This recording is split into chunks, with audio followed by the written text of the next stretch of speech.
غربت کی وجہ سے بچوں کو پالتے پالتے فریدہ ذہنی مریضہ بن گئی اور پاگلوں کی طرح سڑک پر گھومتی رہتی، اور جب شام کو گھر لوٹتی تو اس کی ساس اور دیور اسے مار مار کر برا حال کر دیتے اور کہتے تم ہماری عزت خاک میں ملا رہی ہو، جبکہ اسے ایک نوالا تک نہ دیتے۔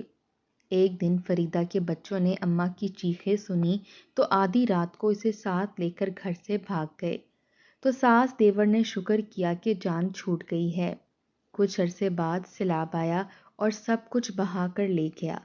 تو ساس دیور ایک کیمپ لگا کر امداد کا انتظار کر رہے تھے کہ اچانک ان کے قدموں تلے سے زمین نکل گئی۔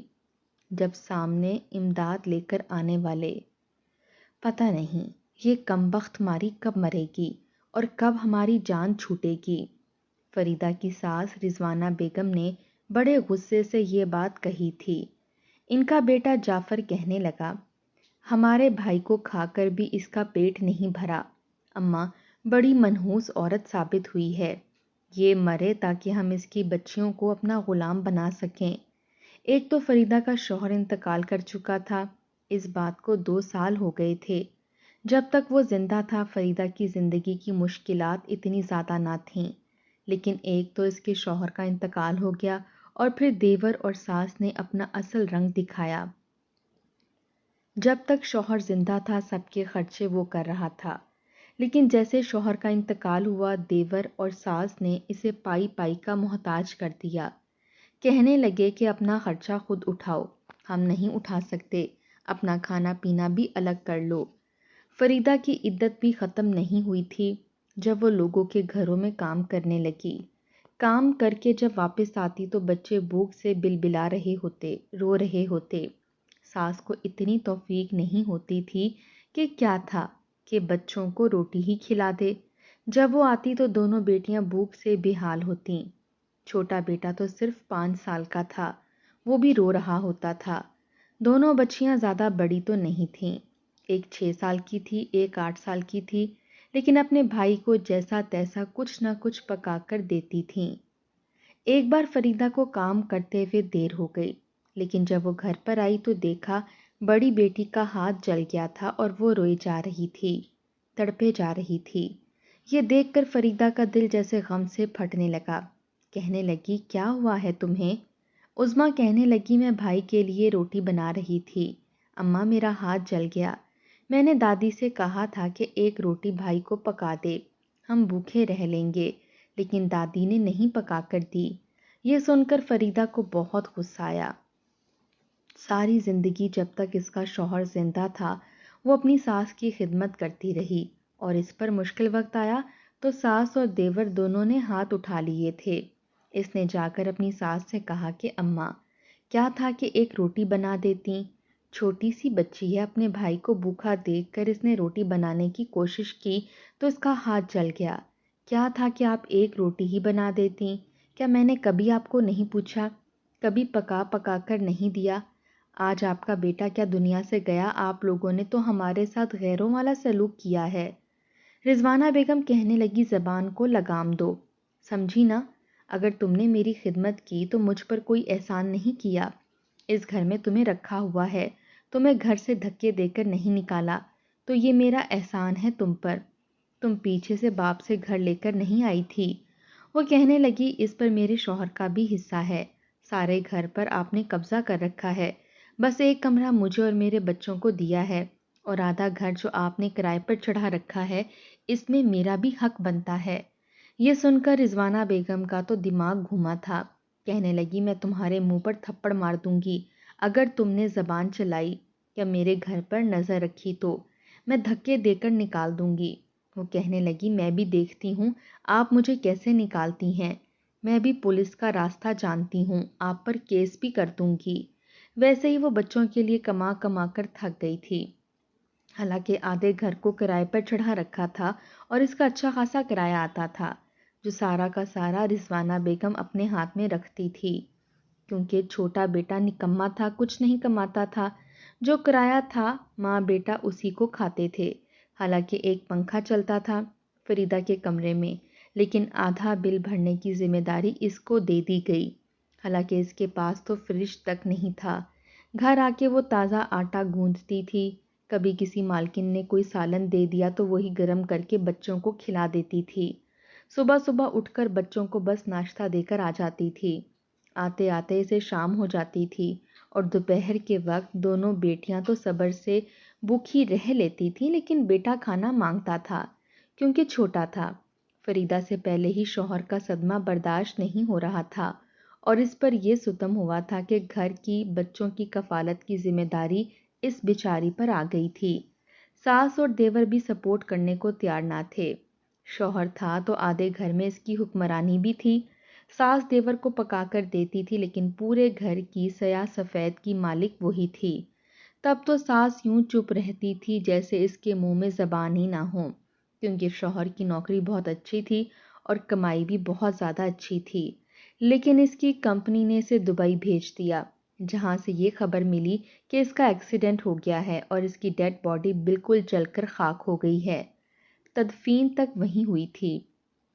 وہ تو برباد ہو کر رہ گئی تھی۔ شوہر یہاں سے یہ کہہ کر گیا تھا کہ اب تو اور بھی اچھے حالات ہو جائیں گے، میری بچیاں اور میرا بچہ عیش کریں گے۔ یہ نہیں پتا تھا کہ پائی پائی کے محتاج ہو جائیں گے۔ ہر چیز پر ماں نے قبضہ کر لیا تھا اور وہ بھی کچھ دینے کو تیار نہیں تھی، حالانکہ گھر فریدہ کے شوہر نے ہی اپنے پیسے جوڑ جوڑ کر بنوایا تھا۔ وہ اس کے شوہر کی کمائی کا بنا ہوا تھا۔ شادی کے 1 سال بعد ہی اس نے خریدا تھا، لیکن پرانے محلے اور پرانے طرز کا تھا، اس لیے کچھ سستا مل گیا تھا۔ لیکن اب تک تو اس کی بہت زیادہ ویلیو بڑھ گئی تھی، لیکن کاغذات اس کی ماں سنبھال کر بیٹھی تھی۔ گھر فریدہ کے شوہر انور کے نام تھا، لیکن اس بات کا علم فریدہ کو نہیں تھا۔ البتہ اس کی ماں جانتی تھی کہ گھر بیٹے کے نام ہے۔ بہو کی باتیں سن کر اندر ہی اندر کچھ ڈر گئی تھی کہ اگر اس نے کیس کر دیا یا ہم نے اسے گھر سے نکال دیا اور اگر کاغذات دکھانے پڑ گئے تو سارے گھر پر فریدہ کا قبضہ ہو جائے گا اور اس کے دن بدل جائیں گے۔ اس لیے ساس اسے ڈرانے دھمکانے لگی، لیکن اندر ہی اندر خود بھی گھبرا گئی تھی کہ جس دن فریدہ کو اس بات کا علم ہو گیا وہ تو 1 منٹ نہیں لگائے گی، کیونکہ ان کا رویہ نہ تو فریدہ کے ساتھ اچھا تھا اور نہ ہی اس کے بچوں کے ساتھ۔ بہرحال وہ اس گھر کو بیچ بھی نہیں سکتے تھے، کیونکہ فریدہ کے شوہر کے نام تھا اور انور نے یہ صاف کہا تھا کہ جب بھی یہ گھر بیچنا ہوا تو اس کے بعد اس کی بیوی اس بات کا اختیار رکھتی ہے کہ وہ اس کی چیز کو بیچ سکے، باقی اس کے بھائی اور ماں کا کوئی حق نہیں ہوگا۔ بہرحال رضوانہ بیگم اب سوچ میں پڑ گئی تھی کہ ایسا کیا کرے کہ بہو بھی اس گھر سے نکل جائے اور گھر پر اسی کا قبضہ رہ جائے۔ اب وہ یہ کرتی تھی کہ جیسے ہی فریدہ لوگوں کے گھر کام کرنے جاتی، وہ پیچھے سے اس کی بیٹی کو ڈراتی دھمکاتی اور کہتی چلو گھر کے کام کرو ورنہ ماروں گی تم لوگوں کو۔ دونوں بچیاں جیسے ہی اسکول سے آتی تھک جاتی تھیں، آ کر بھوک لگی ہوتی لیکن کھانے کو کچھ نہیں ہوتا تھا۔ فریدہ اگر ان کے لیے دوپہر کا کچھ پکا کر بھی جاتی تو رضوانہ بچوں کے اسکول کے آنے سے پہلے پہلے وہ روٹیاں اور کھانا باہر کتے کو ڈال دیتی تاکہ پوتیاں بھوکی رہیں۔ جب فریدہ آ کر پوچھتی تو بچیاں کہتی کھانے میں تو کچھ تھا ہی نہیں، ہم نے تو دیکھا تھا۔ جب وہ رضوانہ سے پوچھتی تو وہ تو صاف مکر جاتی کہ مجھے کیا پتا، میں کیا تمہاری 2 روٹیوں کے لیے بھوکی ہوں۔ رضوانہ نے تو کھانا بنانے کے لیے بھی ملازمہ رکھی ہوئی تھی اور اپنے بیٹے کے لیے اسی ملازمہ سے پکواتی تھی۔ 3 کمروں پر اپنا قبضہ کر رکھا تھا، بس ایک کمرہ فریدہ کے پاس تھا۔ باورچی خانے میں جب وہ آتی تو کچن اسے گندا ہی ملتا تھا۔ گھر آتی وہ تھکی ہوئی ہوتی تو فٹافٹ سے پہلے اپنے بچوں کو کھانا بنا کر دیتی، پھر اپنے لیے بناتی۔ روٹی تو اس کے حلق سے ہی نہیں اترتی تھی، کیونکہ اس کے اور انور کے بیچ بہت محبت تھی۔ ابھی تک وہ انور کو بھول نہیں پائی تھی۔ تنہائی میں روتی تھی کہ پتہ نہیں اللہ نے اس پر ایسی آزمائش کیوں ڈال دی۔ چھوٹے چھوٹے بچے تھے، بھوک سے بلبلاتے تھے تو فریدہ کا دل تڑپ جاتا تھا، لیکن رضوانہ کا دل اتنا سخت تھا کہ بیٹے کی اولاد پر ذرا بھی نہیں ترس آتا تھا۔ جیسے ہی بچیاں اسکول سے آتیں، رضوانہ انہیں ڈرا دھمکا کر پورے گھر کی صفائی کرواتی، ملازمہ سے صرف کھانا پکواتی تھی اور تنخواہ بھی آدھی کرتی تھی۔ جیسے ہی فریدہ کے آنے کا وقت ہوتا تو بچیوں کو ڈراتی کہ خبردار جو اپنی ماں کو کچھ بتایا تو ایک بار اس نے یہ دیکھا کہ چائے صرف فریدہ ہی پیتی ہے، اس کے بچے تو دودھ پیتے ہیں۔ دونوں بیٹیاں بھی چائے کو ہاتھ نہیں لگاتیں۔ اس نے میڈیکل سٹور سے ایک تیز ڈپریشن کی دوائی لی اور اسے پیس کر چائے کی پتی میں شامل کر دیا۔ اس دن جب فریدہ نے چائے پی اس کا سر چکرانے لگا تھا، اسے لگا جیسے اس کا دماغ گھومنے لگا ہے، پورا گھر چکر کھا گیا ہے، اور وہ پریشان ہو گئی۔ اپنی بیٹی سے کہنے لگی، میرے سر کو بہت شدید جھٹکے لگ رہے ہیں، مجھے چکر آ رہے ہیں۔ اس دوائی کا ری ایکشن فریدہ کو اس صورت میں ہوا تھا کہ اسے شدید چکر آنے لگے۔ یہ دیکھ کر دونوں بیٹیاں پریشان ہو گئیں۔ بچے بھی اپنی ماں کی حالت دیکھ کر رونے لگے۔ بڑی بیٹی بھاگی دادی کے پاس گئی کہ دادی آ کر دیکھو، اماں کو پتہ نہیں کیا ہو رہا ہے۔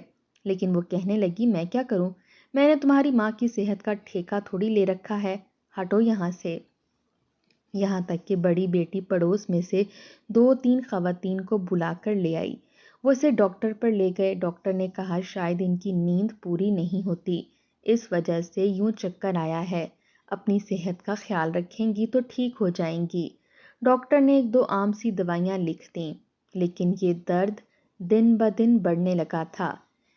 جیسے ہی فریدہ گھر آ کر چائے پیتی، اس کا سر چکرانے لگتا، اس پر پاگل پن کا دورہ سا سوار ہونے لگتا۔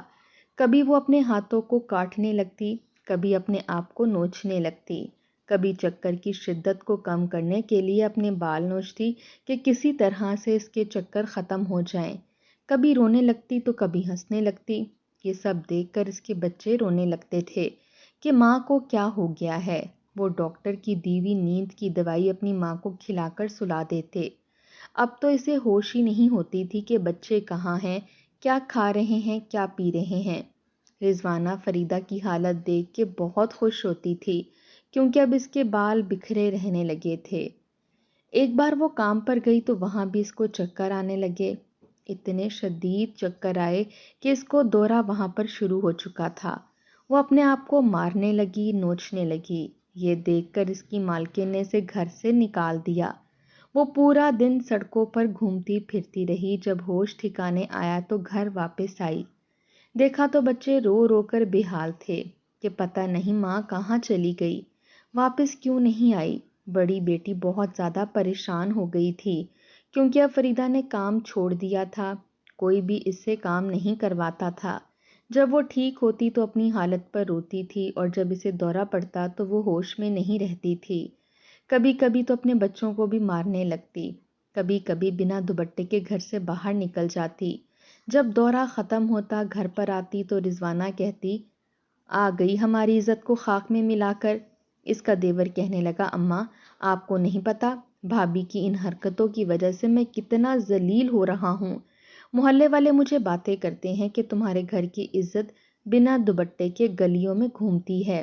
ہمیں تو لگتا ہے کہ یہ جھوٹ موٹ کے ناٹک کرتی ہے، شوہر کے بغیر اس کا گزارا نہیں ہے، تبھی ایسی حرکتوں پر اتر آئی ہے۔ بنا دوپٹے کے جاتی ہے تاکہ کوئی مرد اس سے متاثر ہو۔ یہ سن کر تو فریدہ کا غصے سے برا حال ہوا تھا۔ کہنے لگی، تم کون ہوتے ہو میرے کردار پر انگلی اٹھانے والے؟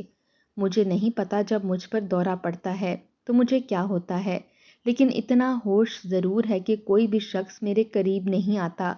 مجھے نہیں یاد کہ میرے گلے میں دوپٹہ نہیں ہوتا۔ جب دورہ ختم ہوتا ہے تو میں گھر آ جاتی ہوں۔ مجھے نہیں پتا مجھے کیا ہونے لگا ہے۔ جب بچوں کو اپنے لیے روتا دیکھتی تو خود بھی پھوٹ پھوٹ کر روتی تھی۔ لیکن ایک بار جب اس کو یہی دورہ پڑا تو اس کے دیور نے دیکھ لیا، حالانکہ کوئی بھی اس کے قریب نہیں آتا تھا۔ وہ منہ میں بڑبڑائے جا رہی تھی، پتہ نہیں کیا بول رہی تھی، لیکن دیور نے جوتی اتاری اور اسے مارتا ہوا گھر لے کر آیا اور اسے زمین پر پھینک دیا۔ دونوں بیٹیاں یہ دیکھ کر ایک طرف سہم کر بیٹھ گئیں۔ اب تو ان کی دادی انہیں بھی ٹارچر کرنے لگی تھی، کہتی تمہاری ماں تمہیں روٹی بھی نہیں کھلا سکتی، اگر کچھ کھانا ہے تو گھر کے سارے کام کرو۔ بچیوں کا اسکول چھوٹ چکا تھا، بیٹا بھی ماں کی حالت دیکھ کر چپ چپ سا رہنے لگا تھا، کیونکہ وہ تو اپنے حواسوں میں نہیں ہوتی تھی۔ چاچا نے تو اب اپنی بھابھی پر بھی ہاتھ اٹھانا شروع کر دیا تھا، اسے بہت مارتا تھا۔ جب فریدہ ہوش میں آتی تو وہ اپنے ہاتھوں پر، جسم پر جوتوں کے نشان دیکھ کر پریشان ہو جاتی، اپنے بچوں کو سینے سے لگا کر روتی، جب ٹھیک ہوتی تو انہیں کھانا بھی پکا کر دے دیتی، کبھی لوگوں سے مانگ مانگ کر کھانا دیتی کیونکہ ملازمت تو چھوٹ چکی تھی۔ رضوانہ کا بھی جب دل چاہتا بہو کو مارنے پیٹنے لگتی، اور جب اس کی بہت بری حالت ہوتی تو بجائے اسے کھانا دینے کے وہی چائے کی پتی ڈال کر اسے پلا دیتی، جسے پینے کے بعد وہ پھر سے پاگل ہو جاتی۔ اس کا دماغ گھومنے لگتا، اپنے ہی بچوں کو مارنے لگتی، تو رضوانہ اسے ڈنڈوں سے پیٹ کر رکھ دیتی۔ بچیاں ڈر کر رہ گئی تھیں۔ کبھی ماں سینے سے لگاتی تھی تو کبھی مارتی تھی۔ اس کی بگڑتی حالت دیکھ کر ایک بار رضوانہ نے اور اس کے بیٹے نے اسے جان سے مارنے کی کوشش کی۔ اس کے منہ پر تکیہ رکھ کر دبانا شروع کیا، لیکن تینوں بچے اپنے چاچا کو روکنے لگے۔ بڑی بیٹی نے اپنے چاچا کے ہاتھ پر دانت گاڑ دیے، تبھی وہ پیچھے ہٹا تھا۔ رضوانہ کی جان بڑی مشکل سے بچی تھی، لیکن کہنے لگا کل اسے نہیں چھوڑوں گا، اسے جان سے مار دیتے ہیں اماں، کیونکہ اس کے پاگل پن کے دورے بڑھنے لگے ہیں۔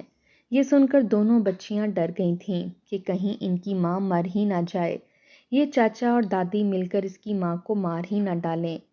اس لیے رات کے اندھیرے میں اپنی ماں کو جگایا، تب اس کا ذہنی توازن کچھ بہتر تھا۔ وہ اسے لے کر گھر سے چلے گئے۔ چھوٹے بھائی کو بھی اپنے ساتھ لے گئی۔ صبح اٹھ کر جب رضوانہ نے دیکھا نہ تو فریدہ ہے اور نہ ہی اس کی بچیاں ہیں تو خوش ہو گئی کہ اب اس گھر پر ہمارا قبضہ ہو چکا ہے، اب ہمیں اس گھر سے کوئی نہیں نکال سکتا۔ دونوں ماں بیٹا بہت خوش تھے۔ پھر بیٹے نے کہا کہ ہمارا گزارا تو 2 کمروں کے مکان میں بھی ہو جائے گا، ایسا کرتے ہیں 2 کمرے اور کرائے پر چڑھا دیتے ہیں تاکہ اور زیادہ پیسے آنے لگیں۔ رضوانہ مان گئی اور گھر کا ایک بڑا حصہ کرائے پر چڑھا دیا، جس کا کرایہ اسے 50,000 آنے لگا۔ لیکن خدا کی کرنی یہ ہوئی کہ مون سون میں بارشوں کا سلسلہ ایسا جاری ہوا کہ ہر طرف تباہی سی مچ گئی۔ 8 دن گزر گئے تھے لیکن بارش رکنے کا نام نہیں لے رہی تھی، کبھی بہت تیز ہو جاتی تو کبھی ہلکی، لیکن مسلسل بارش تھی۔ پانی اب گھر کے اندر آ چکا تھا، گھر کے اندر ہر چیز تہس نہس ہونے لگی، بجلی کا نظام بھی درم بھرم ہو گیا۔ جہاں رضوانہ کا گھر تھا قریبی نہر بھی تھی، اب تو وہ بھی ابل کر باہر آنے لگی تھی۔ لوگوں نے محلہ خالی کر دیا تھا، لیکن رضوانہ کے پاس اس گھر کے علاوہ کچھ نہیں تھا۔ رات کو بارش کا ایسا طوفان اور سیلاب آیا کہ سب کچھ تباہ ہو گیا۔ بامشکل ماں بیٹا وہاں سے نکل کر ایسی جگہ پر آئے تھے جہاں پر کیمپ لگے ہوئے تھے۔ ایک کیمپ میں دونوں ماں بیٹا بیٹھ گئے۔ جس گھر پر قبضہ کیے بیٹھے تھے وہ تو سیلاب کی نظر ہو چکا تھا۔ بارشیں رک چکی تھیں لیکن گھر پورا تباہ ہو گیا تھا، رہنے کے قابل تک نہیں رہا تھا۔ ساری دیواریں گر کر ٹوٹ گئی تھیں، چھتیں گر گئی تھیں۔ رضوانہ کا تو رو رو کر برا حال تھا کہ اب وہ کیا کرے گی، کہاں جائے گی۔ اس نے فریدہ اور بچیوں کو گھر سے نکالا تھا، اسے پاگل پن کے دوروں پر مجبور کر دیا تھا، اس کے ساتھ ظلم اور زیادتی کی انتہا کی تھی، لیکن اب خود بے گھر ہو کر بیٹھ گئی تھی۔ دیور لوگوں سے مانگتا تھا کہ اسے کچھ کھانے کو مل جائے، لیکن سب کو اپنی جان کے لالے پڑے ہوئے تھے۔ تبھی ایک بڑی سی گاڑی آئی جو کہ کیمپ والوں کو کھانا بانٹنے کے لیے آئی تھی۔ سب لوگ بھاگے دوڑے اس گاڑی کی طرف گئے تھے، سب کے ہاتھوں میں ایک شاپر دیا جا رہا تھا۔ جب رضوانہ کی باری آئی تو شاپر دینے والی نے ہاتھ پیچھے کیا۔ جیسے ہی نظر گاڑی کے اندر شیشے پر پڑی تو فریدہ بیٹھی ہوئی تھی، ساتھ اس کے بچے بھی تھے۔ یہ دیکھ کر تو رضوانہ کے ہوش اڑے تھے۔ جب اس نے دوسری فرنٹ سیٹ پر بیٹھے شخص کو دیکھا تو بے یقین ہو گئی، کیونکہ وہ انور تھا، اس کا اپنا سگا بیٹا۔ جس گاڑی میں انور کا ایکسیڈنٹ ہوا تھا وہاں 2-4 افراد اور بھی تھے۔ جیسے ہی گاڑی کو آگ لگی، انور گاڑی سے نکل کر ایک جھاڑیوں کے راستے میں گر کر بے ہوش ہو چکا تھا۔ گاڑی بلاسٹ ہوئی اور اندر بیٹھے 3 افراد مر چکے تھے، جل چکے تھے۔ اس لیے سب کو لگا شاید انور بھی مر گیا ہے، لیکن وہ کومے میں چلا گیا تھا۔ 2 مہینے بعد جب اسے ہوش آیا تو کچھ یاد تھا اور کچھ یاد ہی نہیں تھا کہ وہ کون ہے۔ وہ ایک نوکری کرنے لگا، پیسہ کما کر رکھنے لگا، یاد کرنے کی بھی کوشش کرتا تھا کیونکہ سب کچھ نہیں بھولا تھا۔